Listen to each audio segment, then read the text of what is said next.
Hello दोस्तों, welcome back to my channel. इस video में मैं आपको राइस बैग का रीयूज और बताने जा रही हूँ। एक बेडशीट का रीयूज करके 3 तरह के ऑर्गेनाइज़र बनाने का तरीका बता रही हूँ मैं शूज़ के लिए। तो यहाँ पर मैंने राइस बैग से पीसेस कट कर लिए हैं। ये देखिए, ये स्ट्रिप कट की है। इसकी लंबाई मैंने पूरी ले ली है जितनी राइस बैग में निकली है, और इसकी जो चौड़ाई है वो 5 इंच है। और इसमें मैंने 2 पीस कट करे हैं, एक पीस छोटा है और एक बड़ा है। तो ये जो छोटा पीस है ये मैं बेस के लिए यूज़ करूँगी, और बड़ा पीस है मैं उसको फ्लैप के लिए यूज़ करूँगी। साथ ही मैंने यहाँ पर ली है बेडशीट। बेडशीट्स के किनारे में इस तरह का डिज़ाइन था, इसको मैंने कट कर लिया है। इससे मैं दूसरा ऑर्गेनाइज़र बनाऊँगी, और इसका बीच का जो डिज़ाइन है उसमें से मैंने जो पहले वाला ऑर्गेनाइज़र आपको कट करके दिखाया था वो बनाना है। तो ये देखिए स्ट्रैप है, इसको मैंने इस तरीके से स्टिच कर लिया है। और इसके बाद ये पीस लिया है फ्लैप के लिए। इसकी लंबाई 16x20 ली है, और इसको साइडों में मैंने इस तरीके से स्टिच कर दिया है। और जो राइस बैग था उसके पीसेस मैंने अलग से कट करके रखे हैं, ये देखिए। तो इससे क्या है, आपको सिलाई थोड़ी कम करनी पड़ेगी, और जल्दी ज़्यादा टाइम में आपका ये ज़्यादा टाइम नहीं लगेगा। बहुत कम टाइम में आपका ऑर्गेनाइज़र बनकर तैयार हो जाएगा इस तरीके से स्टिच करके पॉकेट की तरह। और मैंने इसके बीच में डाल दिया राइस बैग, इस तरीके से स्टिच करके इसे इसके किनारों पर सिलाई लगा करके बीच में मैं इसमें सीधी सीधी सिलाई लगा दूँगी। और इस तरीके से एक पीस तैयार करना है। और इसका ये दूसरा पीस है, इसकी लंबाई चौड़ाई मैं आपको बता देती हूँ। ये 16x12 का है, और इसको भी मैंने वैसे ही साइडों में स्टिच किया था और सीधा कर लिया है। इसके बाद इसके नाप का जो राइस बैग है उसको डाल दिया इसके अंदर इस तरीके से, और इसका जो ओपन साइड है इसे भी इसी तरीके से क्लोज करके इसके चारों तरफ सिलाई लगा करके बीच में भी सिलाई लगाना है। क्विल्टिंग करनी है आपने तो कर सकते हैं। ये पीस हमने इस तरीके से रेडी कर लिए हैं। अब इनको अरेंज करना है इस तरीके से, ये देखिए। तो ये जो छोटा पीस है इसे हम बेस के लिए यूज़ कर रहे हैं। तो इस तरीके से बीच से फोल्ड करके इसका सेंटर मार्क कर लिया है, जिससे हम सिलाई लगाएंगे। ये देखिए, ये देखिए, ये भी अंदर से फोल्ड है। एक साइड से फिनिशिंग का है और दूसरी साइड से बिना फिनिशिंग वाला है। ये देखिए, सेंटर मार्क कर दिया है इसका। और ये जो बिना फिनिशिंग वाला पार्ट है इसको हमने उस दूसरे पीस के साइड में रखते हुए इस तरीके से सिलाई लगानी है, और ऊपर की तरफ इसका फिनिशिंग वाला पार्ट आ जाएगा। तो उसे भी हमें अलग से पाइपिंग लगा करके फिनिश देने की ज़रूरत नहीं पड़ेगी। और ये देखिए 2 पीस थे लंबे जिनको मैंने स्टिच कर लिया है, और जितना इसमें यूज होगा उतना यूज कर लूँगी, बाकी मैं कट करके हटा दूँगी। तो ये बड़ा हो रहा है, इसे मैं हटा देती हूँ इस तरीके से।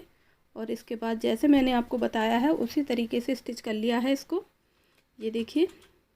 और ये पीछे का जो पार्ट था जहाँ से सिलाई स्टार्ट करी थी इसको भी इस तरीके से स्टिच कर लिया है। और ये पीस हमारा इस तरह से बनकर तैयार हो गया है। इसके बाद हम कॉर्नर्स को निकालते हुए से सीधा कर लेंगे इस तरीके से। तो हम यहाँ पर एक शू ऑर्गेनाइज़र बना रहे हैं। काफ़ी सारी क्वांटिटी में शूज आप इसके अंदर रख सकते हैं। और इसके बाद इसके जो कॉर्नर्स निकल कर के आए हैं वहाँ पर भी हम बाहर की तरफ से सिलाई लगा देंगे, जिससे इसके कॉर्नर्स फिक्स रहेंगे। उसके बाद लेना है इसका कवर, जिसको हम इस तरीके से लगाएंगे। इसमें भी सेंटर आपको मार्क करना पड़ेगा इस तरीके से, जिससे हम इसे पिन अप कर लेंगे सेंटर से लेते हुए।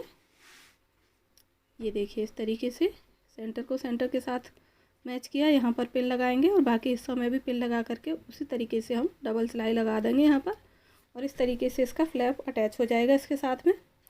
तो मैं इसमें कोई जिप वगैरह नहीं लगा रही हूँ, आपको जिप लगाने की ज़रूरत नहीं है। आप इसे बटन के साथ में या फिर वेलक्रो के साथ में भी बंद कर सकते हैं। मैं इसे वेलक्रो लगा करके दिखाने वाली हूँ। ये देखिए, इस तरीके से ये ऑर्गेनाइज़र बन करके तैयार हो गया है। यहाँ पर मैंने लगा दी है सिलाई। ये देखिए, ये वाला पार्ट है जो मैं अभी आपको दिखा रही थी। साथ में मैंने एक दोनों साइडों में वेलक्रो लगाई है एक एक, और आगे की तरफ मैंने 2 वेलक्रो लगाई हैं, जिससे हम इसे क्लोज कर पाएंगे, जिससे इसके अंदर रखे गए शूज और स्लीपर्स सेफ़ रहेंगे, डस्ट वगैरह उनके अंदर नहीं जाएगी। और इस तरीके से क्लोज कर पाएंगे इसको। इसमें हैंडल भी लगा दिया है आगे की तरफ। इसको शेप देने के लिए, थोड़ा सा हार्ड बनाने के लिए इसमें एक कार्डबोर्ड लगाना है। इसी के नाप से कार्डबोर्ड कट करके इसमें पहले रख दीजिए। उसके बाद आप अपने शूज इसमें स्टोर कर सकते हैं। जो शूज कम यूज में आते हैं, न्यू हैं, उनको आपको रखना पड़ता है, तो उनके लिए बहुत ही अच्छा ऑर्गेनाइज़र है ये। देखिए, कार्डबोर्ड इसी के नाप से कट करके रख दिया मैंने। और जो भी आपके न्यू शूज़ हैं जो कभी कभी काम में आते हैं सैंडल्स हैं, आप इसमें रख करके इसे क्लोज करके रख सकते हैं। बहुत थोड़ी सी जगह पर आप अलमारी के ऊपर रख सकते हैं, इसे स्लैब के ऊपर रख सकते हैं, या फिर अलमारी के नीचे जो स्पेस होता है वहाँ रख सकते हैं। और बेड के नीचे बहुत थोड़ा सा स्पेस है, आप उसमें भी इसे रख सकते हैं, तो बहुत कम स्पेस लेगा और इसमें आपके शूज़, स्लीपर्स, सैंडल सब बहुत ही ज़्यादा सेफ़ रहेंगे। इसे बनाना बहुत ही आसान है। किसी भी बेड शीट्स का कपड़ा लेकर आप इसे बना सकते हैं। ये देखिए, इस तरीके से हैंडल की मदद से आप इसे निकाल सकते हैं। ये देखिए, बेड के नीचे थोड़ा सा स्पेस है, आप वहाँ पर इस तरीके से हैंडल की मदद से इसे रख सकते हैं, निकाल सकते हैं।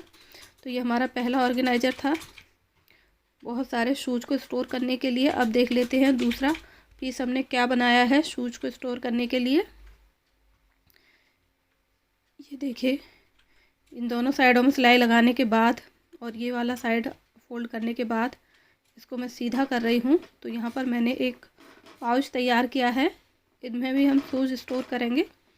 शूज़ स्टोर करने के लिए ही बनाया है इसको मैंने। और ये देखिए, इस तरीके से एक पाउच बन करके तैयार हो गया है। और इसकी लंबाई मैं आपको दिखा देती हूँ। 14 इंच की लंबाई है और इसकी चौड़ाई है 11 इंच। आप इसे अपनी ज़रूरत के हिसाब से बड़े छोटे साइज़ में बना सकते हैं, बट इतने में आप 2 स्लीपर्स की जोड़ी रख सकते हैं, एक जोड़ी शूज़ रख सकते हैं। तो इतना भी बड़ा बनाएंगे तो वो भी काफ़ी है। इसके बाद मैंने डोरी भी कट कर ली थी, स्टिच कर लिया था उसको, और इस तरीके से इसके अंदर डाल दी है। ये देखिए, एक साइड में निकाल करके इसमें नॉट लगानी है और दूसरी डोरी को दूसरी साइड में निकाल करके उसमें नॉट लगा देंगे, जिससे डोरी निकले नहीं इसमें से। और ये बहुत ही अच्छा सा एक पाउच बन करके तैयार हो जाएगा। एक्स्ट्रा कपड़ा आपके पास कोई भी पड़ा है उसमें से आप इसे बना सकते हैं। ये छोटा सा ही है, तो जो शूज़ आपके कम यूज़ में आते हैं, कम क्वांटिटी में आपके पास, आपकी फैमिली छोटी है या कम शूज़ आप यूज़ करते हैं, तो आप उनको इस पाउच के अंदर डाल करके रख सकते हैं। और उसके बाद आप उसे बेड बॉक्स के अंदर या कहीं पर भी रखेंगे, या ट्रैवलिंग में कहीं जा रहे हैं तो इस तरह का पाउच बना करके ले जा सकते हैं। उसमें आप डेली की अपनी कोई भी स्लीपर्स डाल के ले जा सकते हैं। ये देखिए, जिससे आपके बाकी के कपड़े भी ख़राब नहीं होंगे। तो ये मल्टी यूज में आने वाला पाउच है, बनाना बहुत ही आसान है। और इस तरह के बहुत सारे पाउच बना करके रख सकते हैं आप अपने शूज़ को स्टोर करने के लिए। अब इसके बाद देख लेते हैं डेली यूज में आने वाले शूज़ और स्लीपर्स को स्टोर करने के लिए आप क्या ऑर्गेनाइज़र बना सकते हैं। तो ये बेडशीट से मैंने साइड में से निकाला था इतना कपड़ा। ये देखिए, 11 इंच की चौड़ाई रखी है और लंबाई मैंने पूरी निकाल ली है जितनी बेडशीट की होती है। आप कम भी रख सकते हैं। और इस तरीके से इसके दोनों पार्ट्स को हमने इस तरीके से रखते हुए स्टिच करना है। जिधर से हमने कट लगाया है उसमें पूरे में हमने सिलाई लगा करके फोल्ड कर दिया है। दूसरी साइड से ये ऑलरेडी स्टिच जैसा है, कोई धागा निकलेगा नहीं इसमें, तो उधर मैंने छोड़ दिया इसको। और इसके बाद पिन लगा करके एक हिस्सा हमें फोल्ड करना है, वहाँ से लेकर यहाँ तक मैं इसमें 10 इंच पर मार्क कर रही हूँ। यहाँ पर पिन लगा रही हूँ, यहाँ पर ही मैंने सिलाई लगानी है, मार्क कर सकते हैं आप चाहें तो। और ये देखिए, 10 इंच से छोटा पॉकेट नहीं बनाना है आपने, 15 इंच से बड़ा पॉकेट नहीं बनाना है, क्योंकि इतने पॉकेट में आप आसानी से 1 जोड़ी 2 जोड़ी शूज़ रख सकते हैं। तो 10 इंच से छोटा नहीं होना चाहिए। मैंने 10 इंच पर इसमें मार्किंग करते हुए पिन्स लगा दी है, और नीचे के पार्ट को आपने फोल्ड करते हुए पिन लगाना है और इसी तरीके से उस पर सिलाई लगानी है।